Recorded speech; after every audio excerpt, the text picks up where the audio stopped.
বর্তমান পৃথিবীর সবচেয়ে কঠিন কাজ হচ্ছে নিজেকে সংশোধন করা, আর সবচেয়ে সহজ কাজ কি জানেন? অন্যের সমালোচনা করা।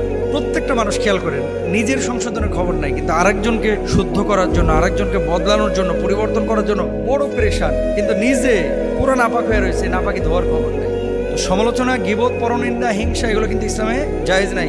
আপনি একজন মানুষকে যদি শুদ্ধ করতে চান, মুখোমুখি তাকে বলেন যে এটা আপনার ত্রুটি, এটা আপনি ঠিক করেন, এটা আপনার ঠিক করা উচিত, এভাবে বলবেন।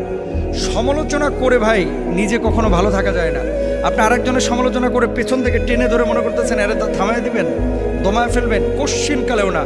আল্লাহ যদি কাউকে উঠায়, আপনি পেছন থেকে সারা পৃথিবীর মানুষ খামচায় টেনে ধরলেও এরে থামাইতে পারবেন না, এর গন্তব্যে পৌঁছায় যাবে। আর আল্লাহ যদি কাউকে আটকায় দেয়, সারা পৃথিবীর মানুষ ধাক্কা মেরে তারা কিন্তু গন্তব্যে পাঠাইতে পারবে না। গীবত, সমালোচনা, পরনিন্দা এগুলো আমরা করব না। আর সবসময় আরেকজনকে শুদ্ধ করার চিন্তা করার আগে নিজে আমি কতটুকু শুদ্ধ, এটা আমরা খেয়াল করব।